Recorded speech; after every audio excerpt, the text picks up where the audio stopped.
Well, good morning if you are in California. Good afternoon if you are in the East Coast of the United States or anywhere in the Americas. Greetings in Europe to people listening perhaps in Leipzig, Germany, or Ukraine, where we send our love to our loved ones there. Greetings to people all around the world, including to Asia. My name is Fred Plotkin. This must be Fred Plotkin on Fridays on Adagio, the place where classical music happens. Adagio is a video and audio streaming platform dedicated to supporting artists and to making classical music and opera and song available to music lovers all around the world. Many of you who have been watching this program for a while will remember that my very first program was April 24th, 2020, at the teeth of the pandemic and the lockdown. So this is my third anniversary show.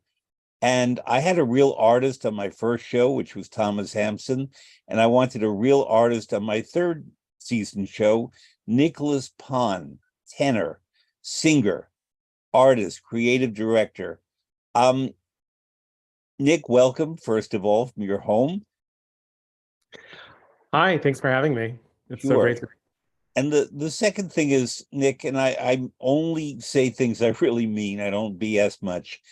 Um, a while back, I had on Sasha Cook, a wonderful mezzo-soprano, and I said to her that there are many great singers.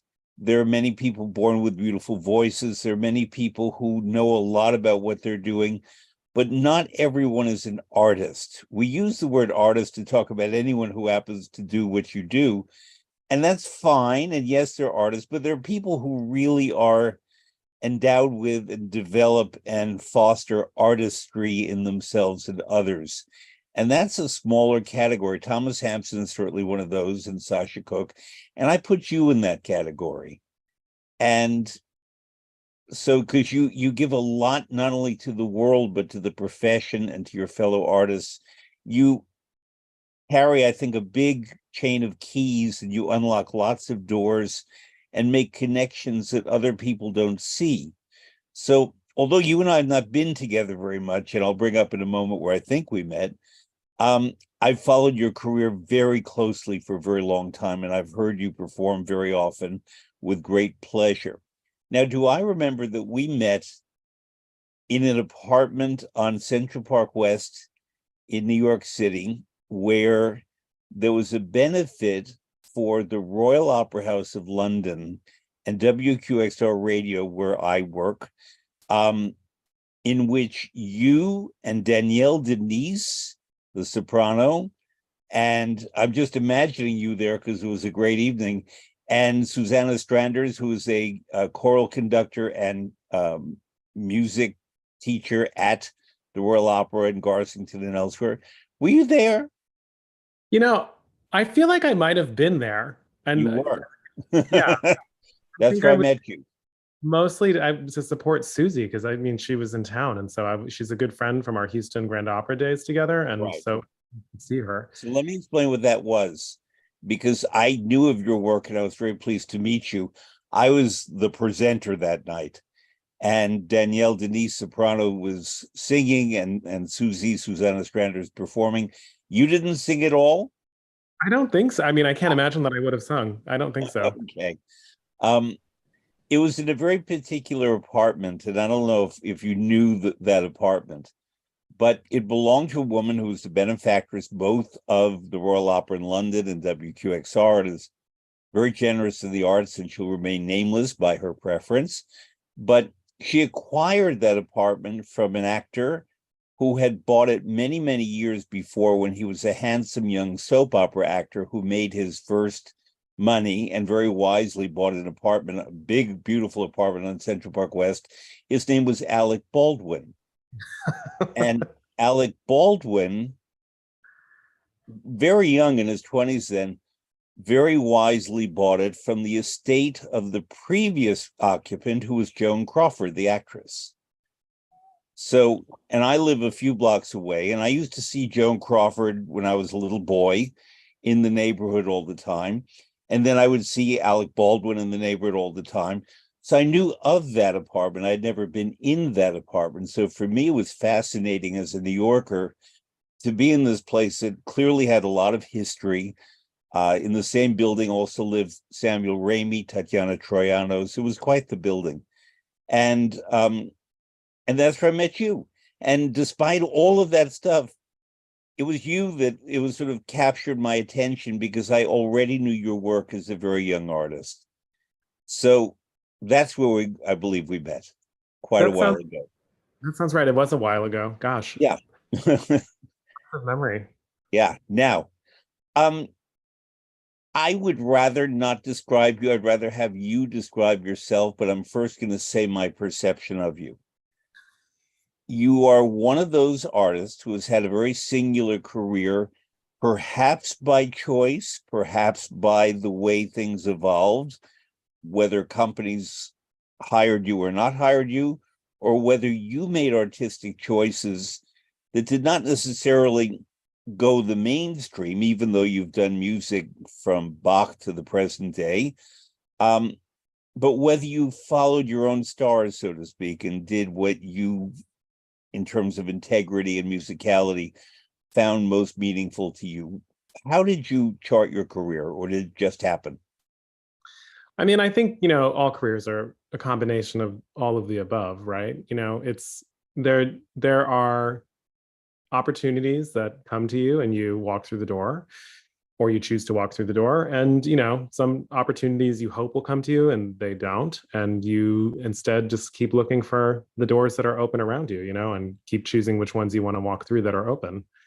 And so, you know, it's interesting. I have a lot. I mean, it's hard being an artist in a way because it's inevitable no matter who you are. Does not matter how beloved you are or how successful you are. There's a whole bunch of like getting punched in the head. I remember being told early on during my days and singing operettas at Interlochen in the summers.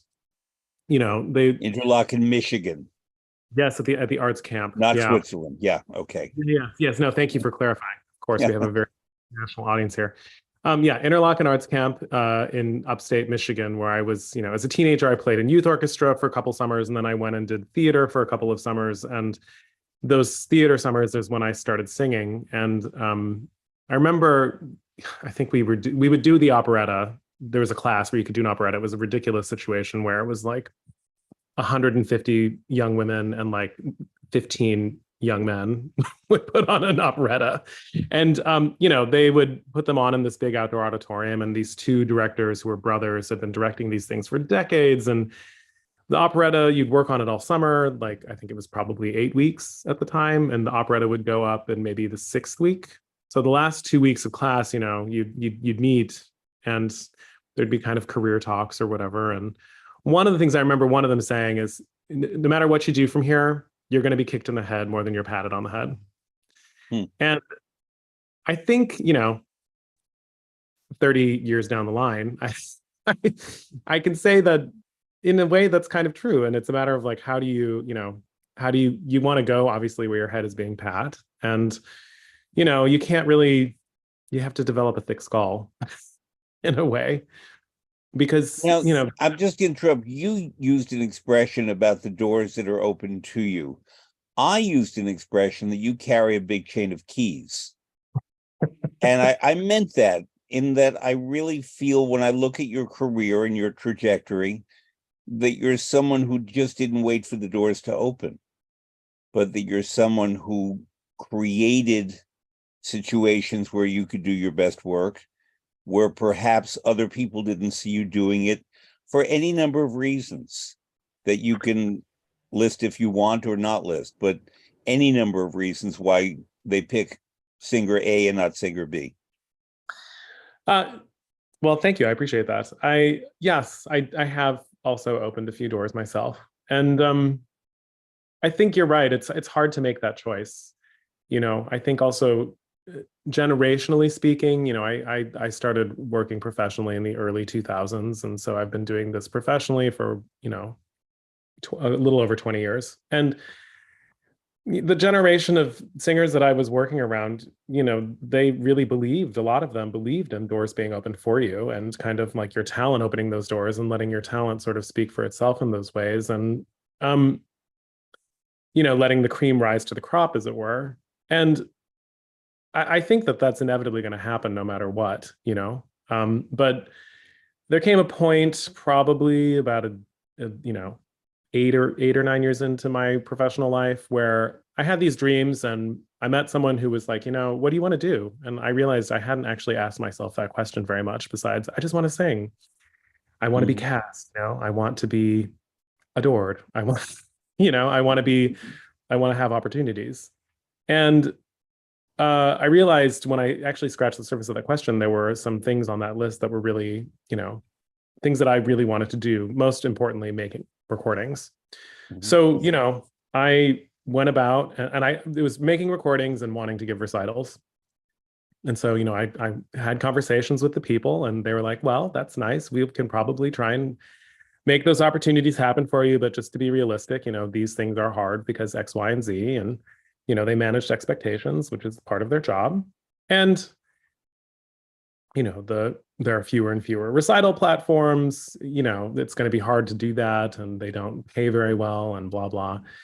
And, record labels, the record industry is going through a really gigantic crisis right now. And, it's really, hard to make that kind of get a record deal going. And, even if you do get the one record, it's really hard to sustain that kind of thing. And so I kind of heard all of this, and I thought, I still want to do these things. So, like, let's just try and see what we can do. And so I Mhm. went into a recording studio and just decided to lay down what I thought was going to be my first album. Um, and I, but it's funny, if that initial program of that album ended up having to get scrapped, or half of it ended up having to get scrapped because it was tied into a recital debut at Carnegie Hall, and so I wanted to craft the program around that. So then eventually, 8 months later, we went back into the recording studio and re-recorded half of it and reprogrammed things. And I had no idea if this was going to kind of go anywhere, but I laid it down, and thankfully, Avi Records, the wonderful record label that I've been working with ever since then, basically for the last 12 years or so, took the album on and released it. And thankfully, it resonated with And the critics. album is That album is Winter Words. It's okay. all Benjamin Britten, so that's my debut album. And Mhm. it had a really tremendous success, and that's the luck part of it. You can't control Yeah. that. Um, so, but again, like you said, I did take a key and kind of put it in a door and see what happened. Right.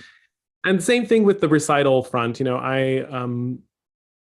A friend of mine, I was running around singing in opera companies all over the world, and I had just finished the Houston Grand Opera Studio a few years beforehand, and I was kind of, when I thought about recital opportunities, I was looking for the Carnegie Halls and the Kennedy Centers and the big series. And this friend of mine, from this colleague of mine and really close friend of mine from my University of Michigan days, had a faculty position at Truman State University in Kirksville, Missouri.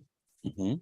And she said, I have an opportunity to do a recital here. I'd really like to bring you in. She's like, we cannot pay you very much. And, who knows, you'll probably end up staying with me in my guest room. And, I don't know if this would be of interest to you. And I was like, I've said that I want to do recitals. So let's go do this recital thing. So, I went and I did that and reconnected with this person I hadn't seen in a few years. And that was a really big turning point, that. And then maybe a year later, I started going to the Marlborough Music Festival.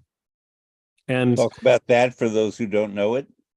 the Marlborough Music Festival is this very special place in Vermont where 75 to 90 of the world's greatest musicians convene and basically rehearse all summer. And they decide if Mhm. they want to perform things, or if they don't want to, they can just rehearse things.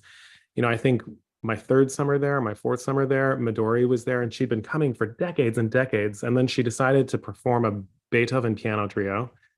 And someone said to me, this is actually the first time in all the decades that she's been coming here, she's decided to Wow. perform on the Wow. series.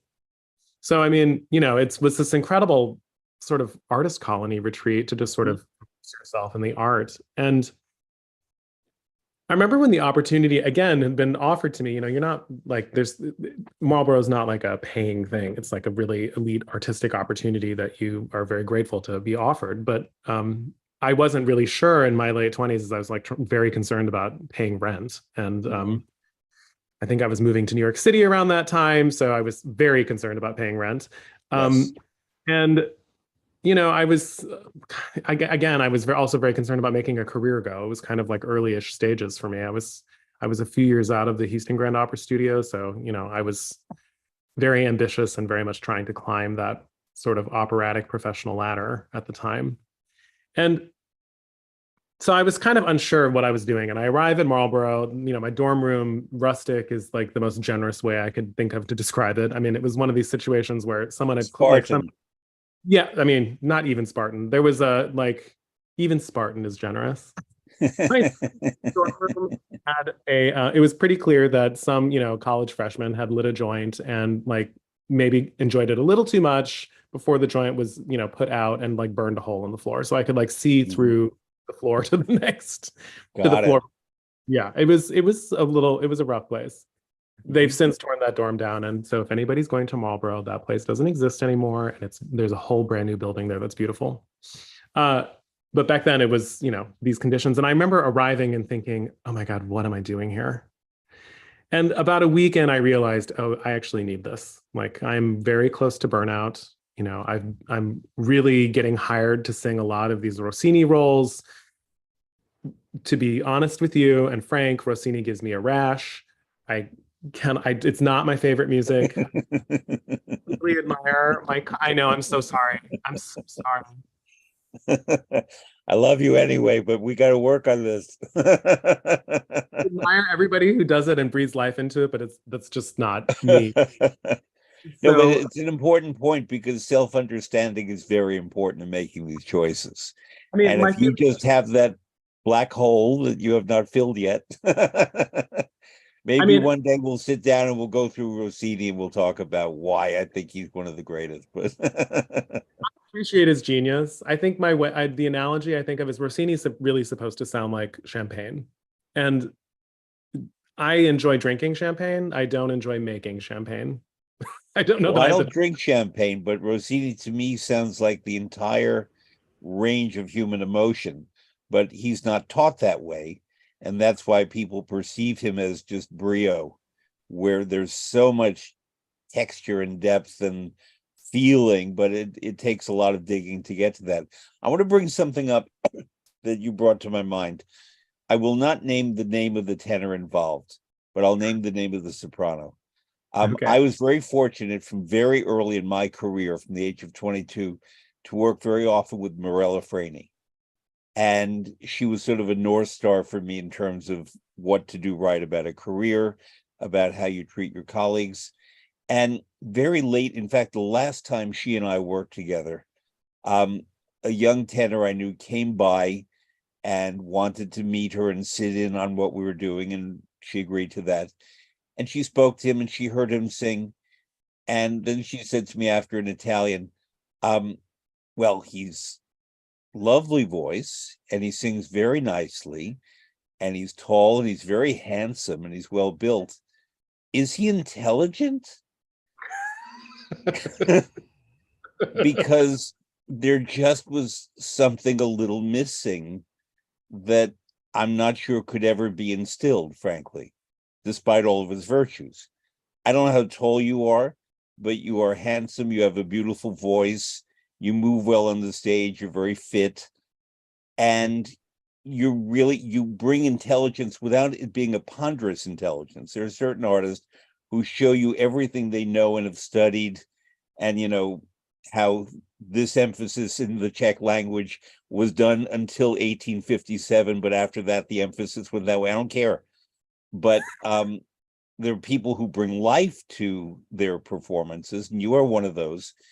And so, frankly, as I'm putting my opera manager's hat on, you brought the whole package to opera if you wanted to do it. Did you find they were not smart enough to use you, or were you really veering away from opera because, I mean, good tenors are always needed? Even bad tenors are needed, but very good tenors are rare and very needed. I think it's a combination, if I'm being honest. I think to in line with what you're asking, and also kind of at this moment in the story of being at Marlborough, like I realized I wasn't really singing the repertoire that I felt where I really could shine. And I remember really early on, I sang for somebody, and they were planning a production of Cenerentola at the Lyric Opera of Chicago, and they were like, he can sing fast, he's got an easy top, like this is our Ramiro cover, and he can cover Juan Diego, and also he's the same size as Juan Diego. And like lo and behold, at the time I was the same size as Juan Diego. I hope we're similar sizes. I remember going to the costume fitting, and just for listeners, Juan Diego Flores. Excuse me, I'm sorry. Yeah. So they gave me Juan Diego Flores's outfit to try on, and it fit me perfectly except for the shoes, basically. And so I mean, I think that was kind of the pathway that opera companies started inviting me to go, and it was right during those years when I was it was like right after that opportunity was offered to me that people started to really kind of cast me in that way, and I kept very seriously trying to steer people the other way. I saying not the other way, like I don't want to never do any of these roles, which is maybe the place where I am now in my mid, but I was thinking I really would like to be looking at Baroque repertoire. I'd really like to be looking at 20th century repertoire. I'd really like to be working, if we're talking like standard core repertoire, I really want to be looking at the Mozart roles. And it's interesting. I've had those opportunities over the years, but each one has come along once, and it's I don't know what's happened beyond that. It's not like they didn't go well. I'd get a good review in some publication or another, or for each of those things. And but I've only sung one Tamino. I've only performed one Donatavio. I actually am going to get a second crack at Donatavio finally after over a decade. Wow. Yeah. The next season of Boston Baroque. So I mean, they just had, I don't know why. I did my European debut was a Mozart role, which I loved, but it was a Finta Semplice, which is not a piece very often, so I can kind of understand why that didn't come up.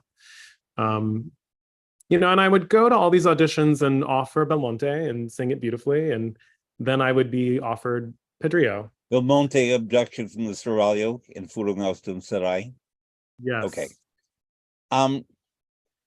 You as an artist and as a technician and tenor, maybe you can explain a term I'm going to use, and if you don't like the term, pick a new term. How the voice moves in Mozart, as opposed to how the voice might move in Rossini, as opposed to how it might move in Handel. Yeah, so in the Rossini bel canto repertoire, at least from my perspective, the fioritura, the fast notes, it's very much based on kind of the exercises we do every day. I mean, it's really rooted in sort of, it comes from these vocal exercises that we do to learn how to sing classically, or just learn how to sing in general. And so there is a technical element to them. Whereas Mozart, I'd say Mozart is probably in between, but once you get sort of to Handel and Bach, it starts to veer towards more like, what does the music demand? And of course they're thinking technically, and like, the things that you need are there because they're great composers. But in a way, they're more difficult sometimes because they don't just naturally fit into the voice. You have to really think about them, and they take a little bit of extra practice. And Mozart sort of falls in between there. I mean, he's kind of a nice marriage of the two for me.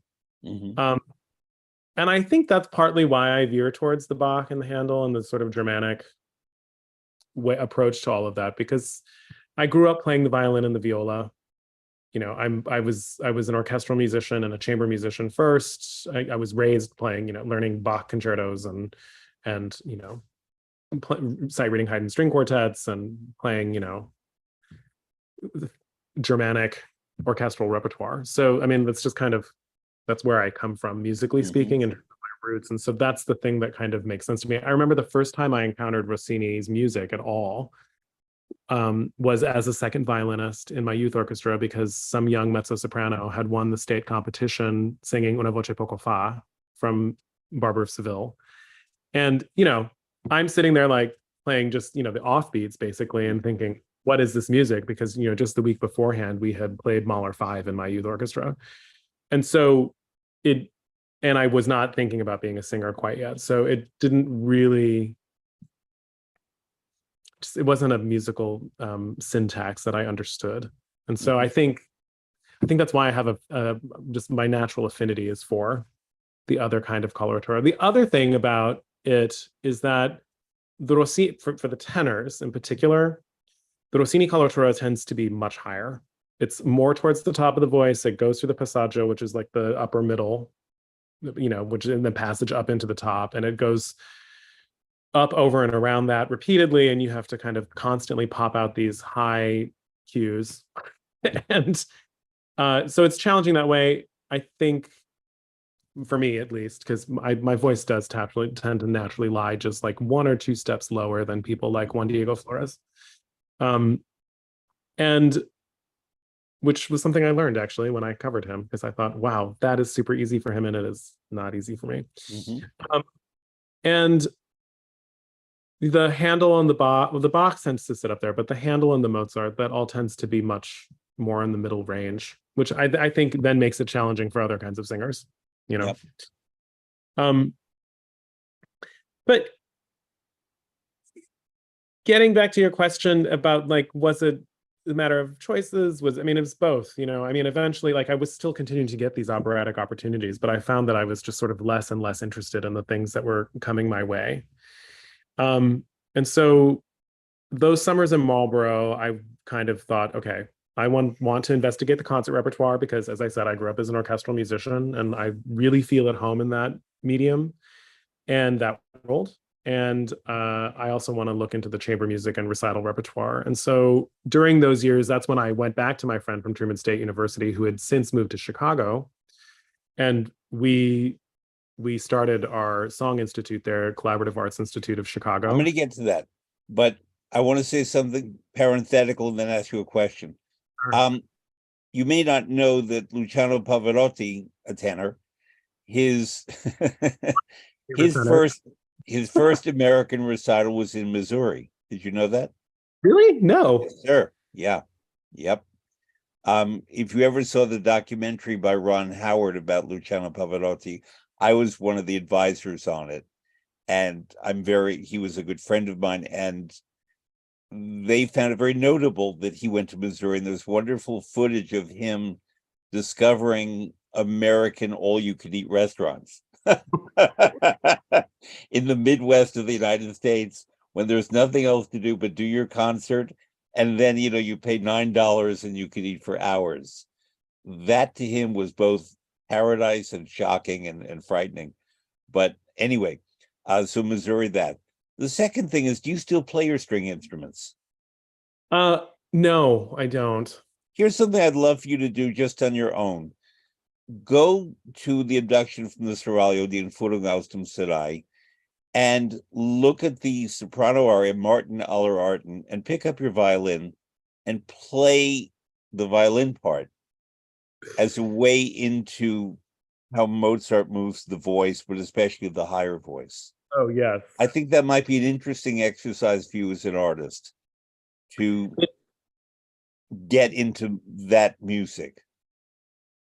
Yeah. I'll do that sometime. I have to borrow some, but the only time I picked up the violin again was I was asked to audition for a production of Orphée aux Enfers, the Offenbach, which has a famous lesson scene.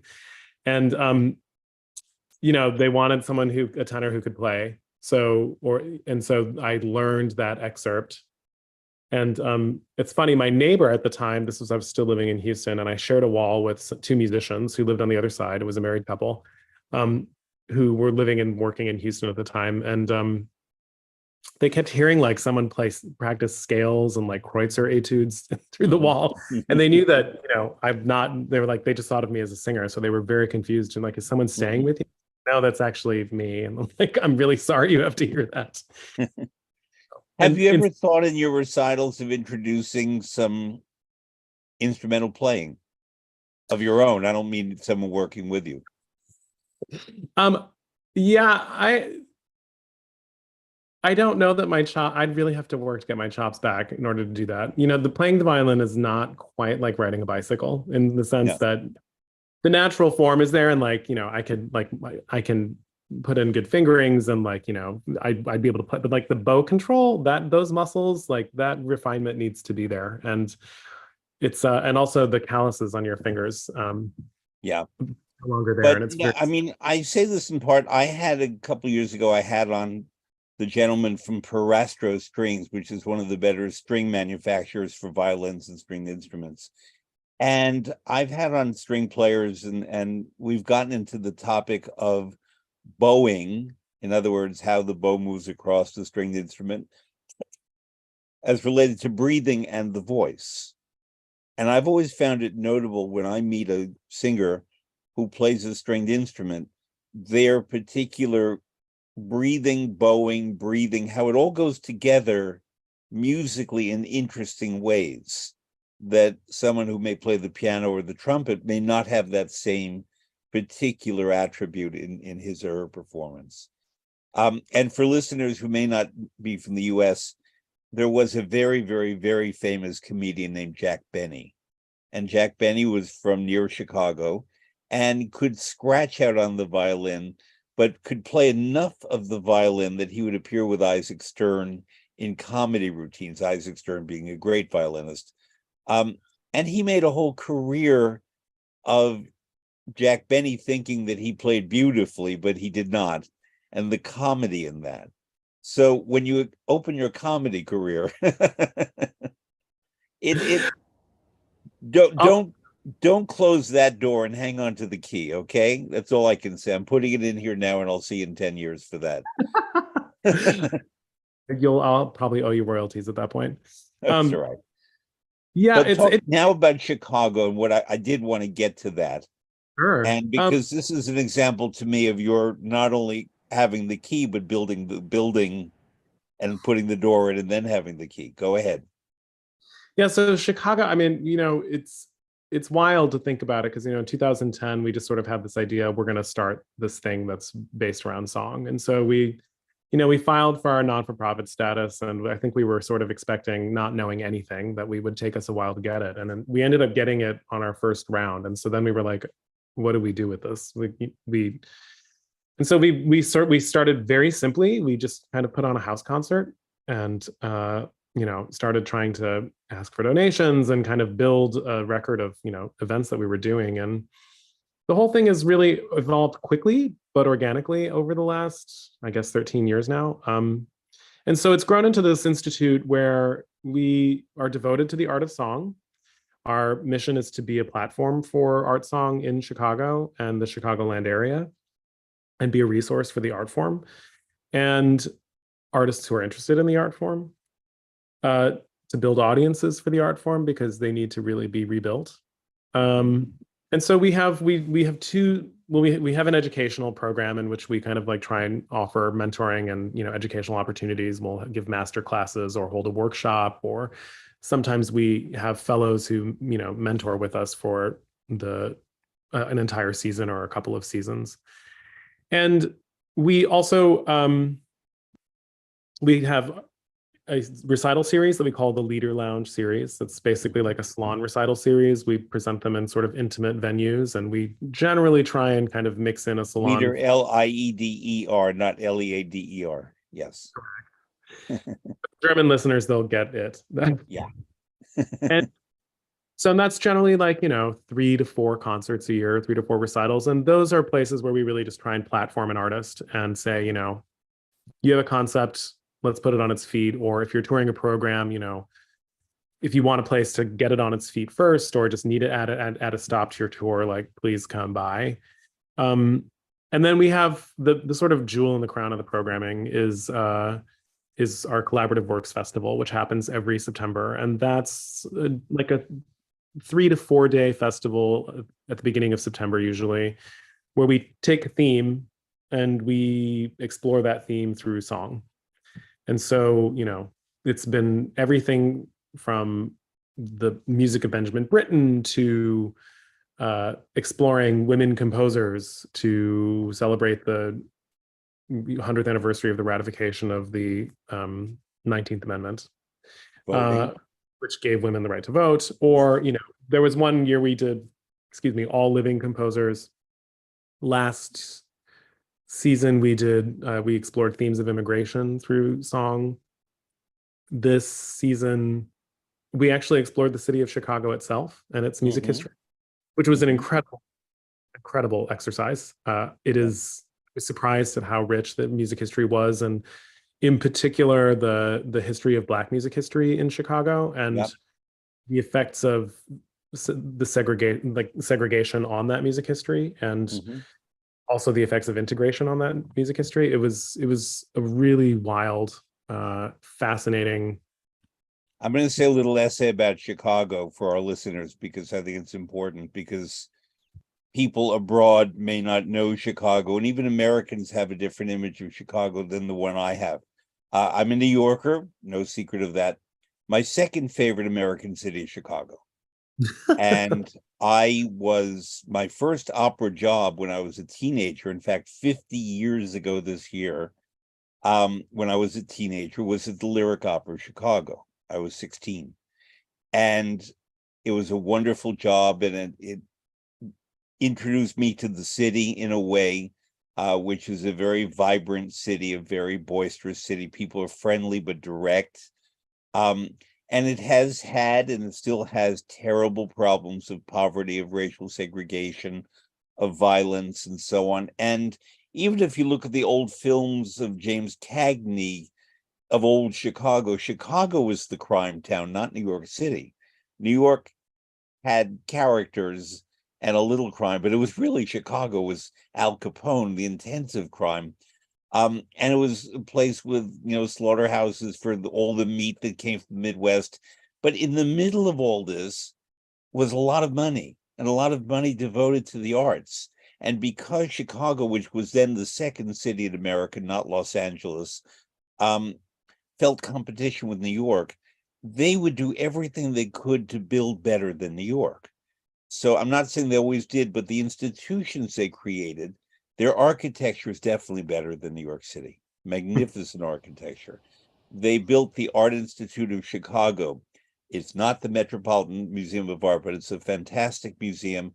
They put on the facade outside, they inscribed the names of artists like advertising. This is what we have inside, except they spelled Michelangelo wrong. They spelled it Michael Angelo. But the era remains. They built the Field Museum. They have two wonderful baseball teams, maybe just one, but the baseball is so integral to American culture. Chicago has neighborhood. Chicago is ethnically very, very diverse. Many years ago, one of their mayors built highways, especially the Ryan Expressway, that in effect cut off the Black people from the white people, and that was a horrible thing. Black people came from the South, especially Mississippi, to Chicago, bringing blues and gospel. So Thomas A. Dorsey, who founded gospel, did it in Chicago. Mahalia Jackson lived in Chicago on the Southwest side, even though she was from New Orleans. Albertina Walker, my favorite gospel singer, Chicago. Mavis Staples, Chicago. It's a huge opera tradition. Opera in Chicago existed in the 19th century, the 1800s, but they kept having financial failures. They built a beautiful opera house in the 30s, but they couldn't afford to keep the opera company going. Mary Garden, the soprano, was the head of the company. And it was not until November 1st, 1954, that the Lyric Opera of Chicago, as we know it now, was constituted. And they did it by beating New York, by getting a New York-born opera singer, Maria Callas, to make her American debut, not in New York, but in Chicago as Norma. And they had Collis before she ever got to the Met. It was known as La Scala West because they focused on singers, and they bring in Tebaldi, Alfredo Kraus a lot more than New York, my favorite tenor. And they would bring in Morella Freni and Nikolai Gedda and all these people, Nikolai Gyautov. And it was La Scala West. And they built the season that when La Scala was dark, all those singers would come from Milan to Chicago, jumping over New York. And that was the generation when I was a teenager that I grew up with and learned from, which is why I met Franey when I was a kid practically.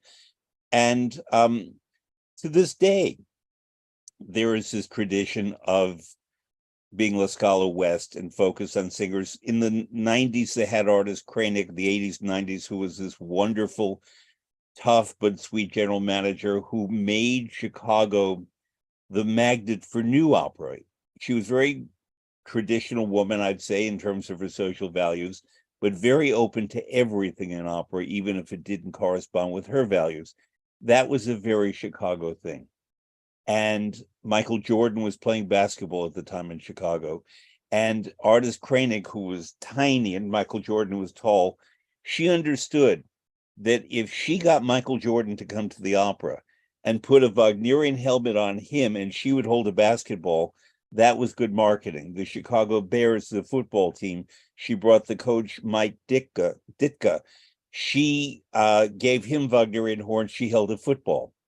This sense of Chicago doing things that are great and of the world is very particular. It's very loving and very lovely.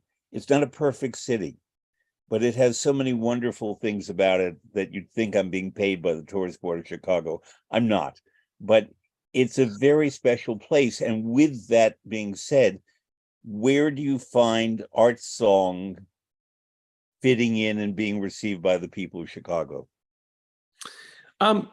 It's interesting. Since around the time that we incorporated, I actually had the opportunity to, well, let me back up. So I remember my professional debut was in Chicago with the Chicago Symphony.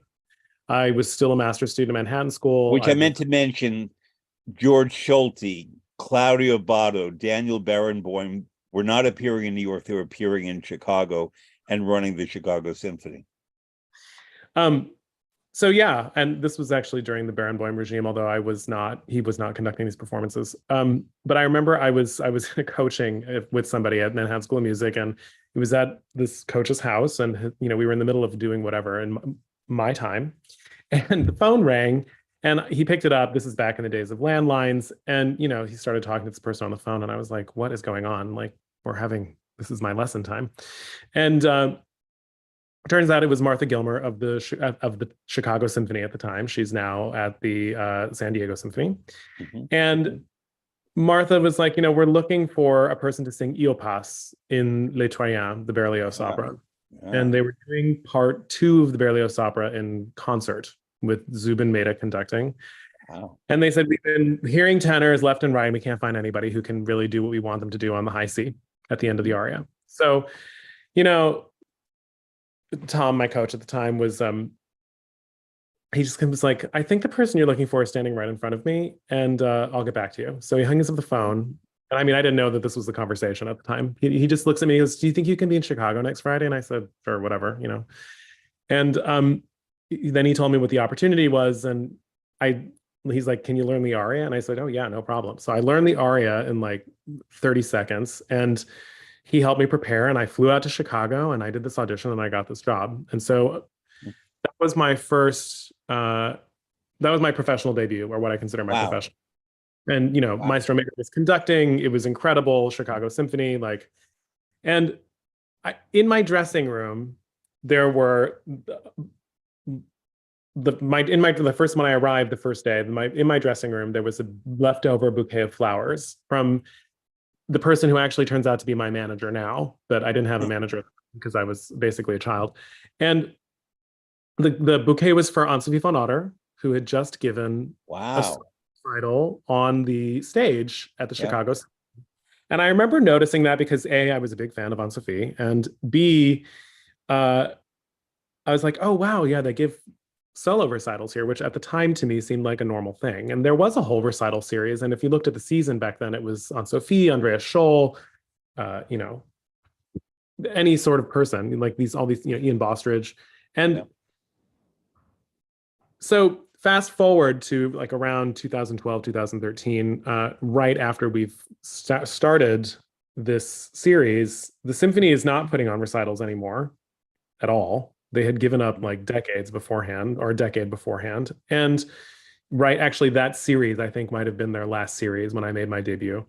And they, but there was this piano festival that was being curated by Emmanuel Axe, and as part of it, it was called the Keys to the City, and it was, you know, what does the piano do? And so there was a day that was like piano as collaborator, and he invited Jeremy Dank to curate it. So Jeremy, for that program, put together a program that there was a bunch of chamber music on the first half with of the violinist Stefan Jakiv and one of the cellists from the CSO, Katinka Klein.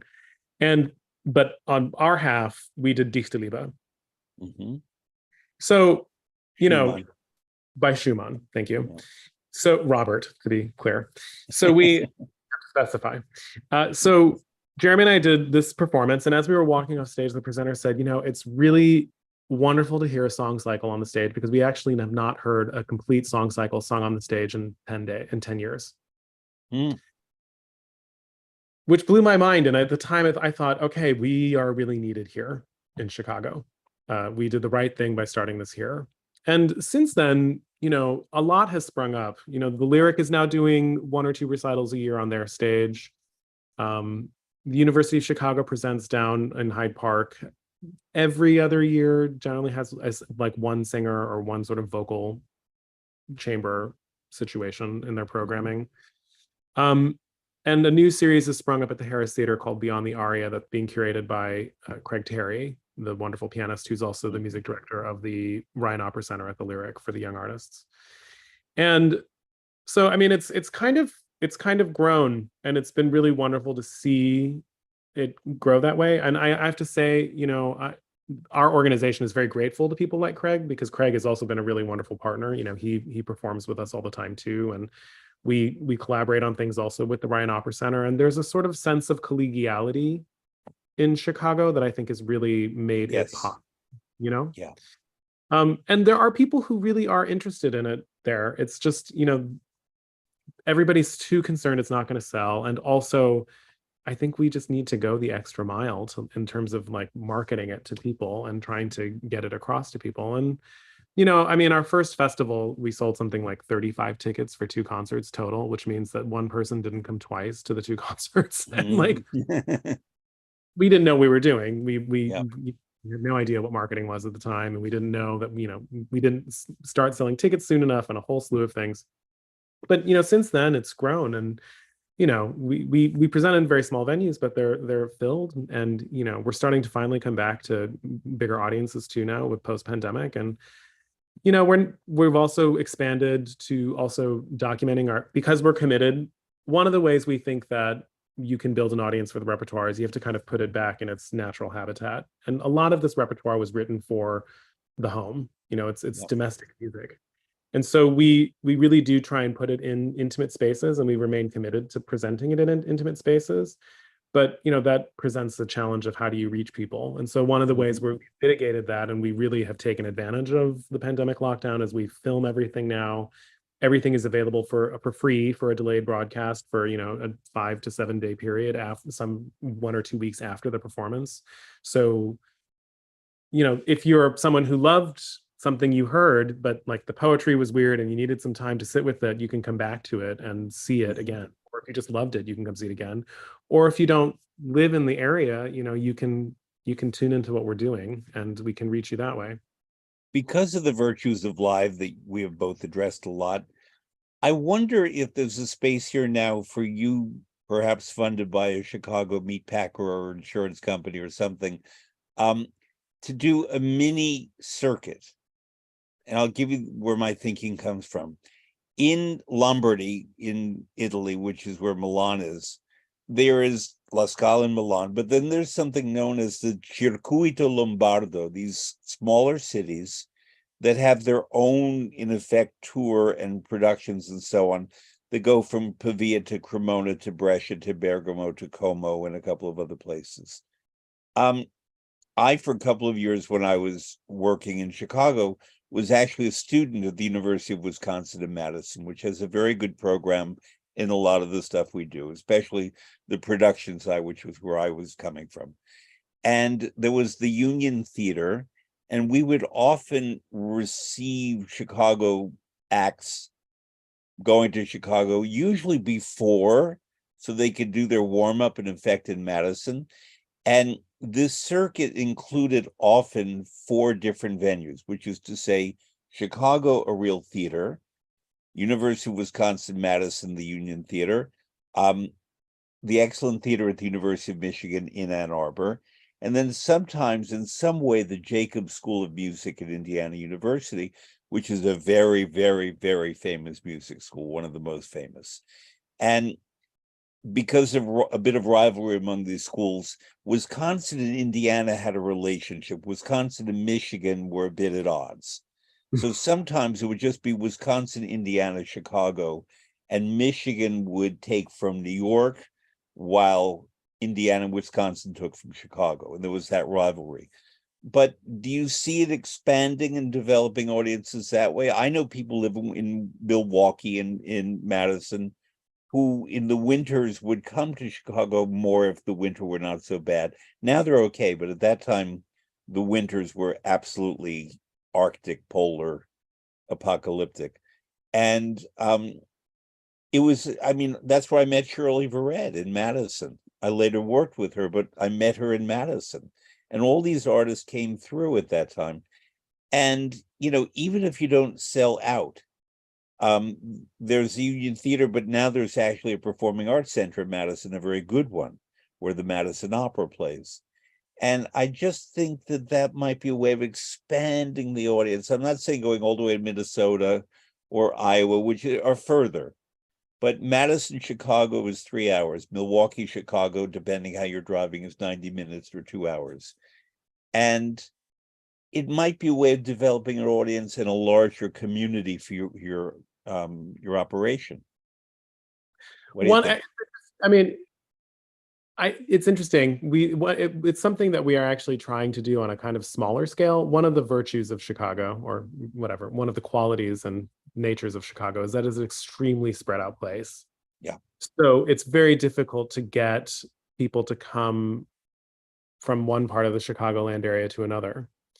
And so, you know, for instance, the South Side is one example, and or, you know, up in Evanston and sort of all of those burbs up there, where there are, you know, there's plenty of opportunities and halls. I mean, Evanston has the brand, like Northwestern has a brand new recital hall, and Yep. and you know, it's so one of the things that we are talking about is actually doing something like you describe, but we take things to different neighborhoods as well. And the way that we really did that in earnest this season was we partnered with the Chicago Music Association, which is the first chapter of the National Association of Negro Musicians. They have their own series down at the South Shore Cultural Center, which is where the Obamas got married. And it's you know, it's very far south in Barack and Michelle Obama. Yes. So we took one of our programs down there, and we did one performance in the Loop at Roosevelt University in Gaunt's Hall, the beautiful chamber music hall there. And then we took it down and repeated it down in the South at the South Shore Cultural Center. And you know, I think we really would like to do more of that because it really does expand the audience. And you know, I think, of course, I mean, we would love to also get up to places like Evanston and you know, Skokie and all these other places that are around where there are tons of music lovers who will truck in for a lyric show, but those are the people who are leaving before the show is over in order to catch the Metro. Or will truck in for a CSO show, but like for something like this, they may not. And so we can maybe able to bring this to them. And also, you know, it gives the artists a chance to put things on their feet. It gives us a chance to reach more people. And, you know, in some cases, it allows us to go to neighborhoods that are not really being served by the classical music community at all. and should be. Do you find for the, I'm going to call it a musicale, it's a hokey word, but it's okay, that such a musicale plays better on certain days of the week and certain hours of the day? Is it nighttime music or is it 4 o'clock in the afternoon on Sunday music? I mean, I think it varies, honestly. We have, I'd say we have pretty equal success with matinees and Sunday afternoons but or the evening concerts that we do on like other parts of the weekend or earlier in the week. Um, I think people make time for what they want to make time for. One of the advantages to this kind of programming is, we tend to present things without an intermission, and we try and like, oftentimes we try and include some sort of like reception type affair after, so that we have a chance to kind of meet the artists, and it can sort of hopefully function as happy hour as with music kind of a thing. And so, I mean, I don't know that it varies. I mean, I don't know that one time of day is better than the other, but So here's a suggestion. Again, management training. The Chicago Bears football team in the National Football League, every team has what's called a bye week in which they're off for 1 week and they're not playing. Look at the Bears schedule for the coming autumn and see which Sunday is their bye week where they're not playing. That's the day to book your concert and have at least one aria song that contains a bear, like something from The Winter's Tale by Shakespeare, in which you say, this Sunday the Bears, or do it in a gay bar, but this Sunday the Bears are playing in Skokie. I But think you're here. but it's really about schedule. I'm very serious about this, that it's about looking at what else is being offered and where to bring your audience from. Sometimes people will book a recital on the night of the Academy Awards and no one goes to the recital. Right. And you just have to, or the Super Bowl, you just have to look at those things, which brought back a story to me. Marilyn Horne is a friend, and a number of years ago, she was singing on, I think, January 1st or December 31st at Carnegie Hall. And afterwards, I was going to pick her up. We were going to go back to her place. And we're in the car, it's very cold, and she gave a great performance, and she was all bundled up. And we got in the car, and she said, "So tell me." And I said, "You were wonderful." "No," and she used an expletive I'm not going to use here. F that. Did the Bears win?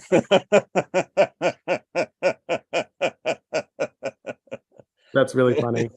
This was before we have phones and we could follow the scores while we were singing performances. But no, it's a wonderfully rich landscape for the arts, is Chicago and Chicagoland. And Yeah, getting to what you're talking about, having to look and see what's going on, we really do have to keep an eye out, especially for what Chicago Opera Theater and Lyric are doing, and Music at the Baroque Symphony. I mean, there's a lot going on at all times, and so it actually is really hard to find dates sometimes because you really don't want to conflict with certain things. it's kind of like when an opera company in the city is doing La Traviata. Let's not pick Chicago, but let's pick a smaller city where they only do 4 operas a year, and they're doing La Traviata, and then you go to the music school there. What are we doing? We're doing La Traviata. The week after your opera company did, really? You're doing La Traviata? You didn't check? You couldn't do Rigoletto or something else?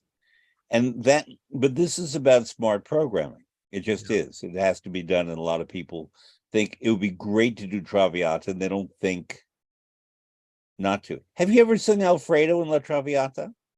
I've only sung a couple of duets and concerts with friends at the house in like sort of recital or fundraiser situations. I have never sung Alfredo. I was part of. Would you want to? I mean, you'd be perfect.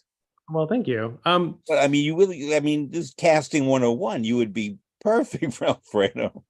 I would love to sometime if the opportunity comes along. I mean, I love Traviata. It's a beautiful opera, and I'm just putting this out there that casting people, we're looking for Alfredos who sing nobly, gracefully, or can be both handsome and winsome and shy and tentative, and all the characteristics of that role that are usually not played, where all he does is stand near the soprano and listen to her. But it's a very complex character, and her motivations and her actions are driven by her feeling for him, and therefore the tenor who plays Alfredo, if he's doing his job, it's not just the music, really has to give a lot emotionally, dramatically, and that's one of your strengths. Wow. So, I mean, hello, casting directors. It's just so obvious. Anyway, I appreciate it. yeah, no, I meant that. I would not, as I said to you at the beginning, I don't say stuff I don't mean. So another thing I'm going to say that I mean is the way you feel about Rossini, I kind of sometimes feel about Bach. No, And I'm glad to know that, because you've just now trapped now you have to appear on my interview show. I will. So therefore, I mean, I was not fishing for that, but you are doing a series called Bach 52. Yeah. And it's really important. And I mean, my father, who was an expert musician, adored Bach. And I usually follow his precepts about what's good. And he adored Bach, and he's hardly the only one. But last night I was chatting with a colleague of ours, a wonderful cellist, and I said I was going to talk to you and talk about various things, including Bach. And this wonderful cellist said, you know, Bach, I don't know. And, Bach wrote the famous cello suites, but this guy just said, I'm more of a Handel person, and I don't believe that you have to be one or the other, but Bach is, to me, when I teach music to people who may not know music, but they're visual, I always say that Beethoven is Michelangelo, Mozart is Raphael, and Bach is Leonardo da Vinci. In other words, global. So many different file cabinets with different drawers, everything happening at once. Genius. Working at a level, I mean, the other two, especially Michelangelo and Beethoven, geniuses, Mozart a genius, Raphael talented. But the genius of Bach sometimes, for me, gets in the way of the directness that I want from Bach. Now, when you have sung Bach solos, like with the New York Philharmonic, that's communication and directness, but I believe that it takes an artist to do that. And I've heard too many singers and musicians do Bach as if by rote. And it's dreary. When Lorraine Hunt Lieberson, who is a brilliant artist, sang Bach, that was gripping and magnificent. But talk about what Bach is and can be, but also the requirements to really make it work in ways that you and Lorraine Hunt Lieberson moved me, but a lot of other people, I would struggle to stay awake. Really struggle. I mean that. No, I understand. I mean, it's interesting. First of all, I'm honored to be looped into company with Lorraine Hunt Lieberson. She is totally, in terms of an approach, I was thinking about her last night. I was at a performance of Philharmonia Baroque. They're performing Amadigi di Gaula out here, and Yep. one of the arias just made me think of her. And it's that kind of music making and interpretation and singing and sort because of it's Handel. Yeah. There's something about her that I've always admired, and Yes, she's absolutely. Anyway. So thank you for looping me in her company.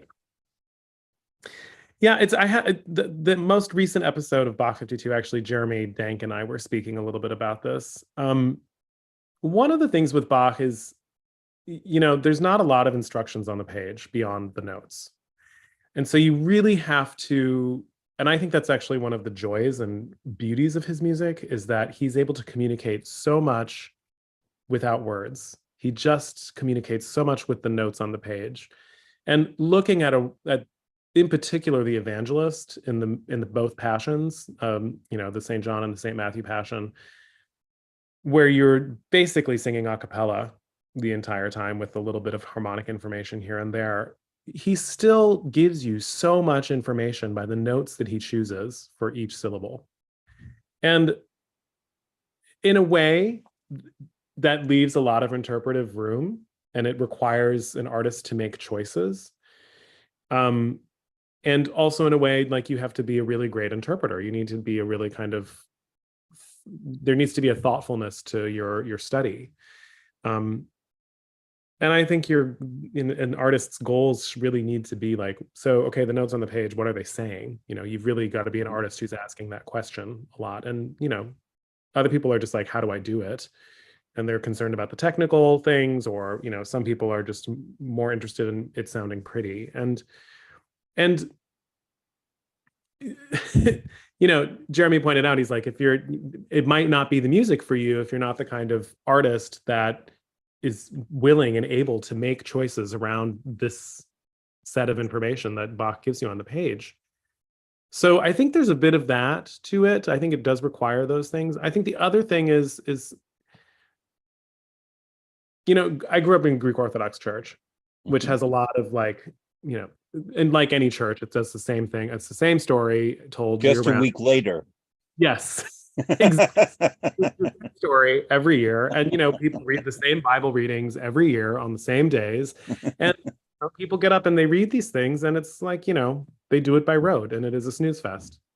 And, but then when you get someone who gets up there and they read it with conviction, I mean, these are, whatever you believe, they're compelling stories, And there's something about Bach's music where, like, he's often used as an educational tool. Yes. So it becomes easy to approach him from a place of rote. And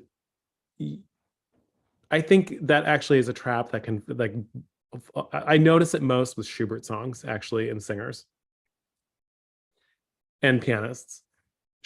Singers and pianists will encounter Schubert songs because we study them ever since we're, teenagers, beginning the study of the craft. And so then when we get up and perform them, we're like, oh, everybody knows Die Schöne Müllerin, or everybody knows An die Musik. Everybody's heard, Gretchen am Spinnrad, 1,000 times. Everybody actually has heard Gretchen am Spinnrad 1,000 times. Those of us like you and I who love this and who are steeped, yes. But I would say the majority of people have not. Okay. And so when we get up and we perform it by rote, like, the mystery is sort of not there. And it's a trap, because by the nature of the beast, we're required to immerse ourselves in this in order to become familiar with it and to know it well enough and to master it, in order to kind of, do the virtuosic thing of getting up in front of people and doing it in real time. However, if we're not constantly underlining for the audience and for the listener what the things the ear and the eye needs to be drawn to, like our attention needs to be drawn to, and what it means and what it can mean, and like the emotional reality behind it, I don't know. I think the drama of it, I think then we are not advocating for this music that really does need advocacy. Many things I could go to. I think I'm going to go to this first.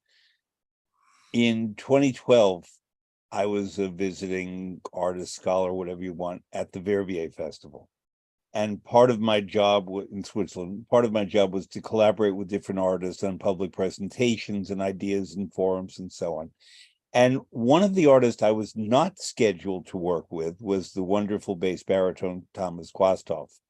And I went to his classes and so on. But then the person who was supposed to work with him suddenly got sick.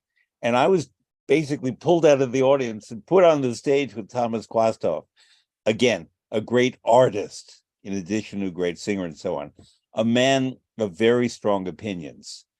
A person who I'd never met. A person who I had studied and followed, but normally when I talk to someone, as I'm speaking to you today, even though I know this musical stuff, I do a lot of preparation. I don't just walk in, because you never know. In this case, I was completely thrown in like an understudy, where they just said, get on stage and sing or act. And he could be a tough customer. I admire him. I love him, but he's tough. Let's put it that way. And that's okay. And I got to the issue of Bach because it was not what we were studying. We were studying Mozart. It was a Mozart summer there. But I just decided to go off in the direction of Bach because I thought, if I wanted to ask Thomas Kwastov something, what would it be? And it might have been Schubert and Errol Koenig with a song he does fantastically well. It could have been anything, but I went to Bach and I said, if I'm correct, I have read about you and heard about you that you're an atheist and you are a very profound non-believer. You're just not a casual atheist, you're a profound non-believer. And he said, that's right. And I said, and yet you have brilliantly performed some of Bach's greatest religious music so dramatically and so effectively when you are narrating, describing stuff that you apparently don't believe in. He said, that's right. I said, how do you do that? And he said, I'm playing a role. He said, I'm not myself. I'm not telling a story of something I believe in. I'm playing a role as if it were an opera because I don't believe in that stuff. He said stuff, that those ideas, concepts, whatever, in my life. He said, but I go to the music, as you just said, and I find what's in the music and what's in the words, and I create a character based on how I understand it from the music. This is not opera, it's oratorio, or it's a passion. And that's where I go from it, because, to me, he was fantastic in that repertory, but different, very different. And I've known singers who are deeply religious who sing it with great piety and conviction and reverence, and they're great too. But to me, the range of possibilities in this music is much greater than the narrow scope, the rote that you talk about. But it takes a special person to do that. It takes a lot of work. There may not be the rehearsal time for that. A lot of times Bach and Handel performances are thrown together around the holidays, and that's kind of it. And maybe that's why I like Handel operas rehearsed, and then I love them. Bach didn't do opera. And maybe that's why it's not about being religious or not. It's about the degree to which the music and the words have been plumbed, and then maybe belief on top of that, or non-belief. What do you think? I mean, I do think the belief question is one that I ask people a lot. And, I mean, for me, I don't know what I believe. I certainly believe in something greater than us, but like this idea that we know, I mean, I really hope that we don't know. Otherwise, like it should be greater than us, not equal. Yeah. And for whatever that means. So,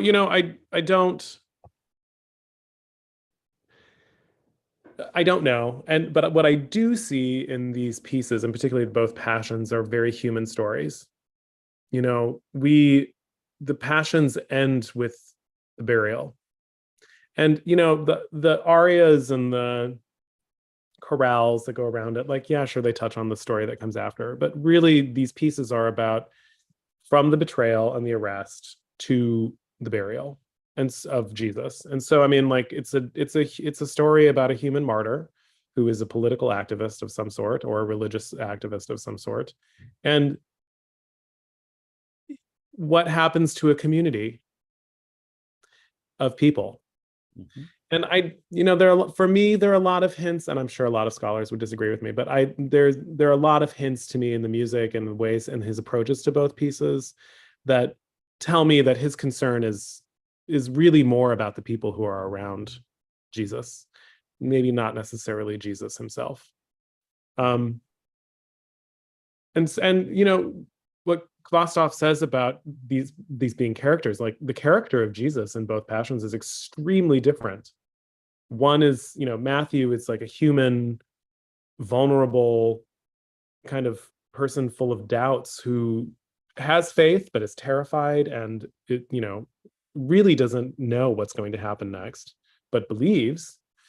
And kind of gets at that sort of nature of belief, that leap of faith aspect of it to the most extreme degree by putting his life on the line.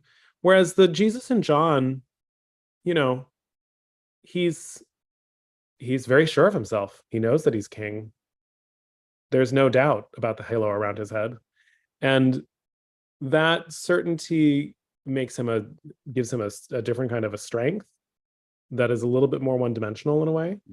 Um, and I think there are lots of avenues in if you're willing to look for those things when you approach these pieces. And faith in general, like religion, these stories, we're talking about how do we deal with our human experience, like we live, we die, there's a whole lot of stuff that happens in between in terms of joy, loss, all the whole range of human emotion, as it were. And I hear all of that in Bach's music. Bach's music is very much about living in a sort of gray area where there are not easy answers. And I think if you're going to really want to succeed in it, you need to be willing as an artist to be in that place. And that can be really hard because, our lives are uncertain enough as it is. So, I need to move toward closing up, but I just want to mention a couple of things. One is another reason that I use visual arts to teach music is because the people I might be teaching music to may not be literate in music, but can be open with their senses and their feelings to music. And stories such as the passions that we're talking about are not unlike the frescoes and wall paintings and occasionally paintings and frames that these artists such as Leonardo, Michelangelo, especially Raphael did, where people would be illiterate. They couldn't read the Bible. So they would go to a cathedral and see a Giotto, a Masaccio, later Leonardo and Michelangelo on the walls, Raphael in the frames, and learn the stories that you're telling musically. They'd learn them visually. And that was the way in the Middle Ages and the Renaissance, and even later, for the great majority of people who couldn't read. So I often tell people that we want to think of music when it's narrative, as opposed to abstract, whatever that means, that the narratives were intended for people who could not read them. So, except that the genius of music is that it infuses all that emotion and feeling in a way that you looking at a painting have to bring it yourself. But I'm not knocking the painters, but what they depict with their artistry and their style, we study their style, how Giotto would represent a certain kind of drama that maybe other painters would not.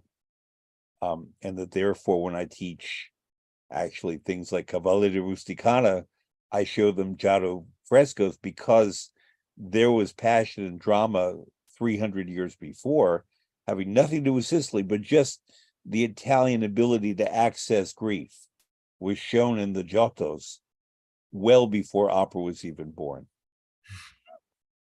So that's the first thing. The second thing is you kindly provided me, I don't ask everybody for this, but I ask you for a list of artists you find inspirational. I'll read some of them very quickly. Anthony Ralph Johnson, Cecilia Bartley, Jesse Norman, Susan Graham, Jeremy Denk, Helmut Rilling, Masaki Suzuki, who I do not know, Michael Tilson Thomas, Nico Muhly, and Benjamin Britten as a pianist. I'm just going to pick one of these, Susan Graham. I've never had the opportunity to have a conversation like we're having with Susan Graham in any venue, and it's not for lack of trying. I think the world of her and of her artistry. I think she is sovereign in Berlioz, and you picked Susan Graham singing Berlioz's La Mort d'Ophélie, The Death of Ophelia. Why specifically that, and what is it about the way Susan Graham's voice and artistry marry to Berlioz?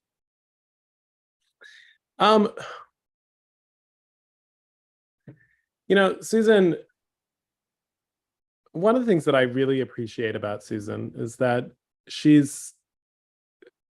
is one of these artists who's always going for what is the story, what is the emotional reality behind it, but it's always tied into this like very, very beautiful, smooth vocal singing. Unless there's drama called and for different kinds of articulations, but like Didon in Les Troyens, she's fabulous. Yeah, and there's something about don't know what it, I mean, I know, I'm good friends with her, and I know that the music is means a lot to her, and it's one of those things where you hear it. She would never have had to tell me that, that she loves this music by singing it. And that particular song is, I don't know, it's just magical. And it's like I think it's one of the last things I saw her sing live was, I mean, or recently saw her sing live in a recital with Malcolm Martineau. Yeah. And it just was in top of my mind. She knows this, but please tell her I really don't bite, and I'm not hard in these conversations, as I hope you will now attest, and that she's number one on my list. And I mean this, she knows this, of people who I want to converse with about art and music. She's an artist too. And as I said, it's not a long list, but she definitely is one of those. Yeah, So, no, I'll pass that on to her. No, thank you. she's my hero in many ways. Yeah. And I think I met her when my very first response assignment in the Houston Grand Opera Studio was singing the small role of Odoardo in Ariodante. Mm-hmm. And I was also covering Lurcanio, and Susan was singing Ariodante, and she was doing something fancy, so she had to arrive a few days late. And this is like my first week on the job as a studio artist, and we had a second music rehearsal when she arrived, and she opened her mouth to sing the first aria, and I remember just like getting goosebumps and like the hair on my arm standing up, and I just thought, this is what a famous person sounds like. That was the thought that went through my head, and it's always stuck in my head because there's something about, I mean, of course, just the natural beauty of the voice is so special, but then she never takes it for But granted. the artistry, that's the point. There are many people with beautiful voices. It's what I said at the very beginning about you, and I meant it, as you know, that there are not that many people who are great art. Sasha Cook, another mezzo from Texas. I don't know what it is in Texas, but they have it in the extreme. It's a wonderful experience to be present at when you see a person who's been given a beautiful voice, but doesn't rest on those laurels, but makes art out of it. Yeah. And that's what we audience members and people work in this profession live for, occasionally die for, but certainly live for. Well, and I think something I've learned from just observing Susan over the years is like the power of bringing people, an audience, to you by being vulnerable. And one of the ways she does that so magically is she's able to produce a piano soft singing that is kind of unparalleled. And so I always tease her. I'm like, I'm gonna try one of your Susie specials today. Something. But yeah, no, I mean, I agree with you completely that that's what I'm always, as a listener, looking for, and as an artist I'm trying for. And so that's why I admire her so much. Nicholas Phan, I wanted someone special for my 3rd anniversary show, and you have done everything that I would have wanted more. Thank you for this conversation. Thank you for helping audience members learn so much about what artists do, because it's not easily explained. It can be witnessed. Maybe people such as myself can understand it, appreciate it, but not everybody, unless you live in this, particular bowl of soup your whole time, can do that. And audience members, as you said, come in from their busy lives and are not necessarily prepared. And it's the artist who bring it, so to speak, like Susan Graham, Thomas Kwastoff, you, Sasha Cook, Thomas Hampson, and who make it a lot more of an experience than it might otherwise be, and why we care about the art form. So carry those keys, keep opening doors, don't let people hit you in the head too much. And I look forward to hearing you and seeing you again soon and often. Thank you very much.